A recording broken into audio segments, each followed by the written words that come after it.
sudah lebih dari 4 tahun mengkaji, menanyakan kepada Habib Ba'alawi beserta muhibinnya terkait dengan kitab sejaman 45 sampai ke 8 Hijri yang menyatakan bahwa Ubaid itu betul putra dari Ahmad bin Isa. Itu tidak ada yang bisa jawab.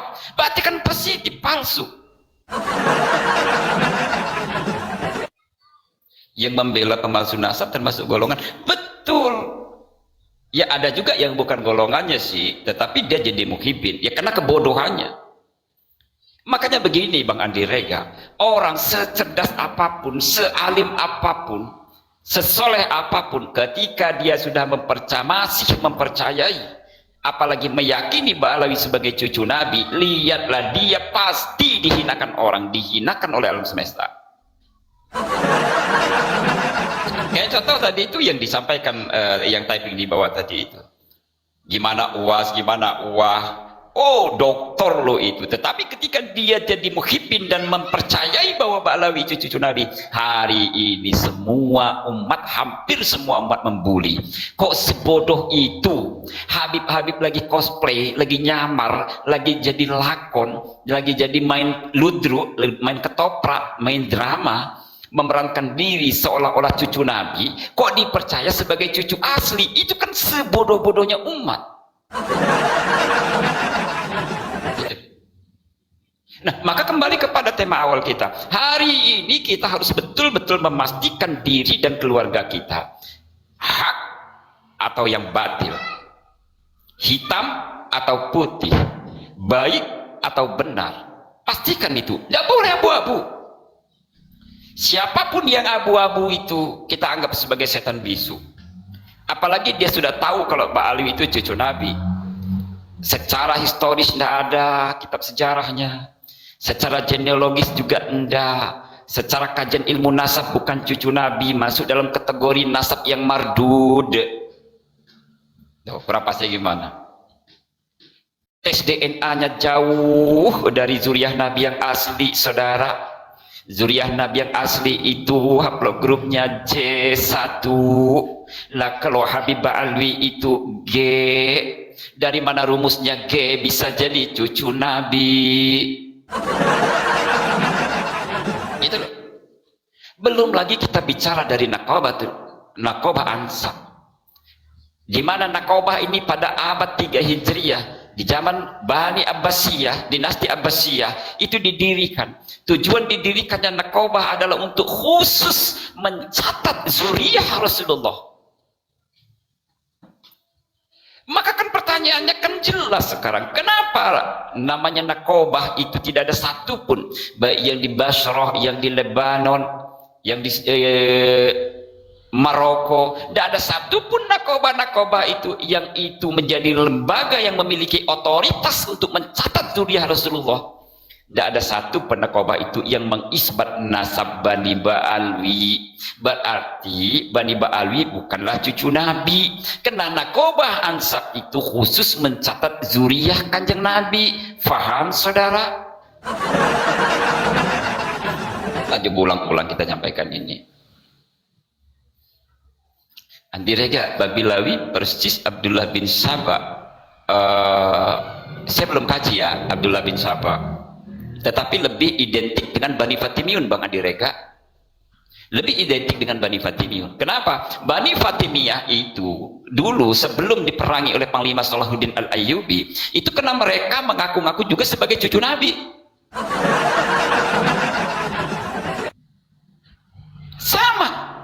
Maka dulu ketika Panglima Salahuddin Al-Ayyubi akan memerangi akibat menyaksikan kasat mata bahwa Bani Fatimiyah ini kok ngaku-ngaku cucu Nabi, tetapi ajarannya itu di luar jalur ajaran Islam. Panglima Salahuddin Al-Ayyubi saat itu ragu, apa benar ini, jangan-jangan ini beneran cucu Nabi. Kalau cucu Nabi masa ia diperangi, kan begitu. Maka saat itu di dalam kitab sejarahnya, kitab tarikhnya, Panglima Salahuddin Al-Ayyubi itu langsung sowan kepada Tuan Syekh Abdul Qadir Al-Jilani. Nah, ketika sowan itu beliau menanyakan, "Ya Syekh, ya Tuan Syekh, aku ini bingung, ini gimana ini? Ini satu sisi dia ngaku cucu Nabi, tetapi ajarannya di luar dari ajaran Kanjeng Nabi.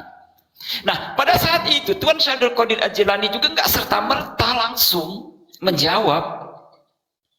Saat itu begitu mendapat laporan dari Panglima Salahuddin Al-Ayyubi, Tuan Syekh Abdul Qadir Al-Jilani langsung ambil wudhu, melaksanakan sholat 2 rakaat, minta petunjuk kepada Allah Subhanahu wa Ta'ala terkait niat hajat dari Panglima Salahuddin Al-Ayyubi yang berencana untuk memerangi Bani Fatimiyah ini, karena ajarannya sesat menyesatkan tapi ngaku cucu Nabi. Nah, pada saat sholat itu, selesai sholat itu, Tuan Syekh Abdul Qadir Al-Jilani mendapatkan isyarat, didatangi Kanjeng Nabi Muhammad SAW. Perlu diingat ya, Tuan Syekh Abdul Qadir Al-Jilani ini asli zuriyah Rasulullah SAW. Nah, di dalam ketika Rasulullah itu menyapa, hadir, ya kan, menyampaikan kepada Tuan Syekh Abdul Qadir Al-Jilani, apa kata Kanjeng Nabi? Betul bahwa Bani Fatimiyah bukanlah dari zuriyahku, kata Rasulullah sallallahu alaihi wasallam. Nah, mendapatkan petunjuk setelah sholat 2 rakaat itu, Tuan Syekh Abdul Qadir Al-Jilani langsung memerintahkan kepada Panglima Salahuddin Al-Ayyubi untuk berantas itu, basmi itu, perangi itu Bani Fatimiyah, karena dia ternyata bukan cucu Nabi. Dia cuma ngaku-ngaku sebagai cucu Nabi, tapi ajarannya penuh dengan khurafat, lebih dekat kepada sekte batiniyah, sama persis identik dengan ajaran-ajaran Habib Bani Ba'alwi yang juga ngaku-ngaku cucu Nabi, tetapi ajaran dalam kitab-kitabnya itu penuh dengan khurafat. Sampai sini paham, sahabat? Kang Montes thank you. Wajahnya terlihat setengah ustaz, setengah ustaz, setengah dukun gitu. Ih, Kang Montes tahu nggak ini apa? Ini namanya Ruby Birma. Ini harganya ini dulu 2016 itu seharga 2 Fortuner. Artinya kalau ada orang yang biasa berondolan sawit itu pamer-pamer Fortuner itu, dengan cincin ini bisa dapat 2 Fortuner. Sengaja saya tunjukin sekarang nih, Bang Montes. Selama ini saya tidak pernah mau pamer. Dan Muhibin lihat nih, ini apa ini?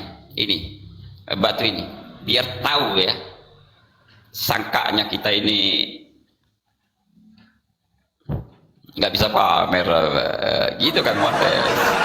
Saya punya kacamata lebih canggih dan mahal. Oh ya, jangan-jangan itu kacamatanya Habib Muhdar itu yang bisa nembus, melihat, menyaksikan. Begitu dia pakai kacamata, katanya, kata Habib Setrum itu, saya bisa tahu itu munafik, itu musyrik, itu fasik, itu kafir, gitu katanya. Itu apa Jaya, itu pecinya dari Kalimantan ya. Datuk, saya belinya di Lampung, tapi terus terang, dulu almarhum papa, orang tua saya, bapak saya, itu suka pakai kopiah seperti ini. Nah, untuk napak tilas, ya kan, untuk napak tilas, maka saya pakai yang motif begini. Sebetulnya saya biasa pakai kopiah hitam. Kacamata saya bisa lihat turunan yang asli dan dari yang palsu. Itu ya turunan apa? Turunan tangga maksudnya, atau turunan ke Lebah Barhut gitu. Maaf direga ini kadang-kadang. Pram itu tukang kepul sawit. Oh iya kah Bang Montes? Enggak, kan ada itu yang akun bos-bos itu yang biasa apa, yang ngaku-ngaku kaya itu loh, tapi keramik lantai terasnya masih ukuran 20 cm kali 20 cm, itu keramik lava itu loh Bang Montes. Ingat nggak yang orang mana itu?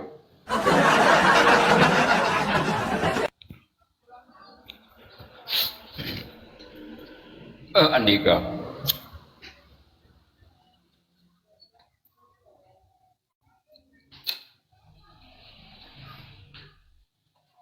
Andika ngiri dia.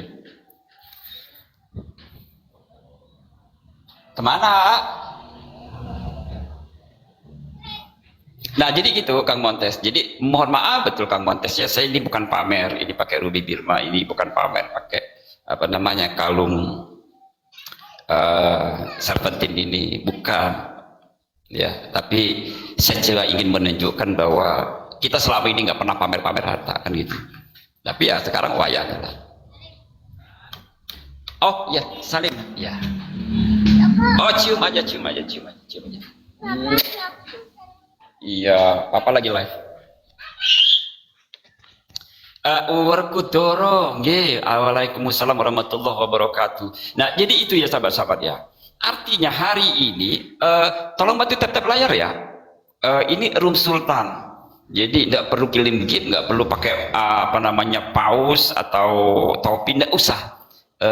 Saya tidak pernah berharap dan saya juga itu akan sia-sia gitu loh, sia-sia karena tidak akan pernah saya apa namanya bukan tidak ada manfaat ya. Tetapi selama ini gift sebesar apapun itu saya tukar koin lagi, saya sebarkan lagi dengan kawan-kawan gitu. Tapi intinya saya tidak butuh gift dan saya nggak pernah berharap gift. Tolong ikhlasnya bantu tap-tap layar aja agar Komal ini kuat. Sahabat-sahabat nanti kalau udah di 10.000 tolong multi ya biar naik ya kita diskusi walaupun hanya diskusi tipis-tipis ya. Ya betul Bang Andi Rega, salam kenal. Bang Andi Rega dari mana? Kalau saya dari Lampung.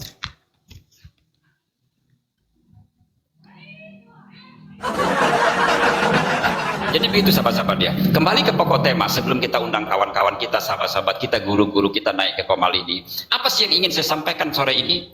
Sore ini saya hanya ingin menyampaikan satu pesan bahwa hari ini semesta sudah menggugat. Semesta sudah memaksa untuk menunjukkan kebenarannya. Hari ini kebenaran itu harus menemukan jalannya. Tidak bisa dibendung. Mau sehebat apapun. Terutama dalam konteks persoalan polemik Ba'alawi ini.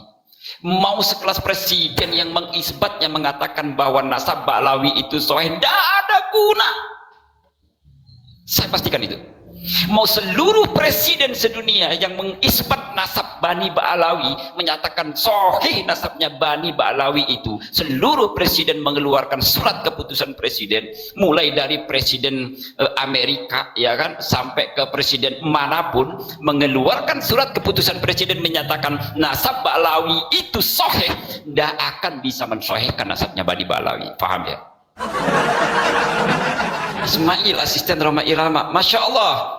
Sahabatku Ismail, salam kenal. Ismail dari mana?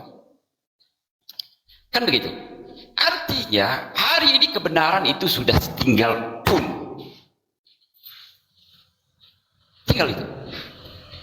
Mau seluruh ulama, majelis ulama sedunia menyatakan bahwa nasabnya Habib Ba'alawi itu sahih, dah akan bisa mensahihkan, menyambungkan Ba'alawi itu kepada Kanjeng Nabi Muhammad sallallahu alaihi wasallam. Betul, tidak ada yang bisa menutupi lagi, tidak ada yang bisa ngebendung lagi. Mau seluruh menteri agama seluruh dunia, ya kan? Seluruh menteri agama seluruh dunia. Bahasa redaksinya yang pas ini. Semua menteri agama seluruh dunia, bukan cuma menteri agama Indonesia, menteri agama Aljazair, menteri agama Maroko, menteri agama Bangladesh, menteri agama Korea Selatan misalnya, menyatakan nasab Ba'alawi itu sahih, tidak mungkin bisa menyambungkan Ba'alawi itu kepada Kanjeng Nabi. Bahkan seandainya seluruh ulama sedunia ya kan kumpul kemudian melaksanakan bahasanya 212 ijtima, ijtima ulama ya kan menyatakan nasab Ba'alawi sahih, tidak bisa menyambungkan nasab Ba'alawi kepada Kanjeng Nabi Muhammad sallallahu alaihi wasallam. Kenapa? Karena memang yang namanya nasab itu ada lembaga pencatat nasab namanya Nakobah. Gitu loh. Ini bukan otoritasnya presiden, bukan pula otoritasnya MUI, bukan pula otoritasnya menteri agama. Ini juga bukan persoalan fikih yang harus diambil keputusan melalui ijma ulama. Lah kok nasab pakai ijma? Nggak dipikir ya? Yang namanya nasab itu ada lembaga nasab yang punya kapasitas dan otoritas untuk mensahkan apakah betul nasab seseorang itu tersambung kepada Kanjeng Nabi. Caranya gimana? Langkah pertama itu namanya verifikasi. Seperti kata Rizik, sama persis. Verifikasi. Berkas-berkasnya diverifikasi sama Nakobah, iya kan? Adakah kitab sejamannya? Betulkah Ubaid itu putra dari Ahmad bin Isa? Betulkah Ubaid itu punya putra namanya Basri Jadi dan Alwi? Betulkah Fakih Muqaddam itu sosok yang superhero yang ngaku Tuhan? Itu semua diverifikasi tuh.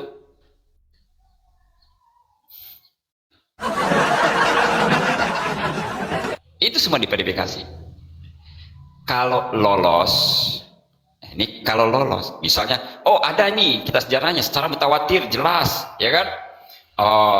Ngaku dari cucu dari Ahmad bin Isa, dicek Ahmad bin Isa itu wafatnya tahun 234, berarti abad 3 Hijri. Dicek nih abad 3, betul enggak bahwa Ubaid ini putra dari Ahmad bin Isa, misalnya. Ternyata nggak ada. Cek lagi, kita nasab dan kita sejarah di abad keempat. Cek, oh ternyata nggak ada juga namanya Ubaid. Cek lagi, abad kelima Hijri, ada nggak Ubaid putra dari Ahmad bin Isa? Ada nggak kitab yang menyatakan itu? Oh, ternyata nggak ada juga. Sampai abad ke-8 ternyata nggak ada. Berarti bodong, begal nasab.